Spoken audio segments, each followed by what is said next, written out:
Merseyside Tameside. The headlines.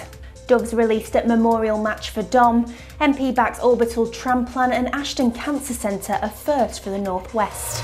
From the heart of Tameside, Ashton, Hyde, Staley Bridge, Denton, Duckinfield, Audenshaw, Droylsden, Mossley. This is Inside Tameside with Anna Fletcher and Mark Phillip.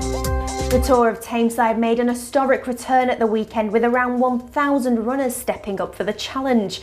Billed as a major community event for the whole of the North West, the Tour has been hailed a success, with organised pledging it will be back bigger and better next year. We'll have more from the Tour in sports with Mark Phillip.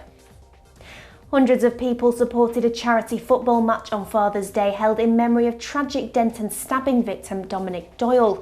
The 21-year-old from Horton Green died earlier this month following a mass brawl in Denton. The charity 11-a-side match was held at Denton Youth Football Club. Dom, an avid fan of Manchester United, loved football. He was a talented player himself, playing for Rochdale FC and Horton Rangers when he was younger. Dom's friends and former teammates at Horton Rangers Football Club organised the Play for Dom event to help raise funds for his funeral. Hyde and Staley Bridge MP Jonathan Reynolds is backing ambitious plans that could potentially revolutionise transport across Tameside. Proposals have been unveiled for a tram system that will connect the whole of Greater Manchester in a similar way to that of the M60, and they're calling it the Metrolink orbital route. The system could see towns across Tameside connected with the Metrolink, which currently passes through Droylsden and ends in Ashton. The MP says the region needs to lead the way following the devolution settlement. A new cancer support centre in Ashton will be the first of its kind in the north of England, providing access to therapies previously unavailable in the region.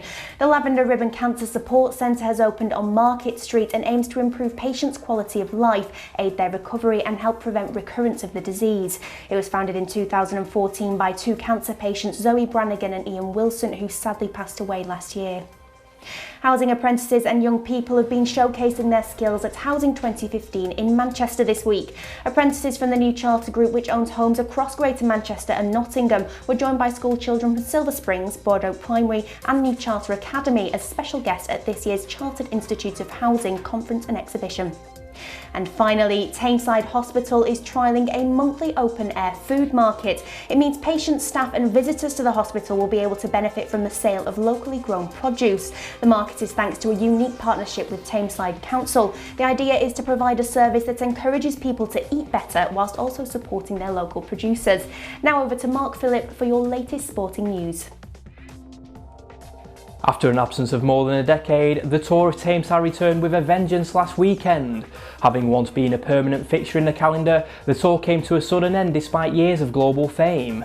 More than 1,000 people took part across all 3 days, but only two had the chance to claim the coveted winner's prize.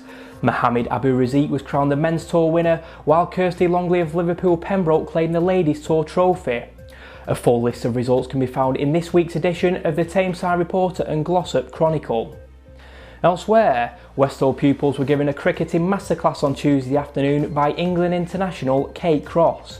The 23-year-old held an assembly for Year 7 boys before heading outside for a hands-on session. Kate attended the school as part of her role for national charity Chance to Shine. The visit follows a glittering few months for Kate, who was one of 18 women to be awarded a professional contract in April. And finally, Audenshaw School's first 11 cricket team were crowned Lancashire Plate champions earlier this week. The team secured victory against Arnold King School thanks to standout displays from numerous players. A fearsome bowling attack from Harry Wellesby, Aaron Wood and Dan Moriarty provided Audenshaw with the silverware.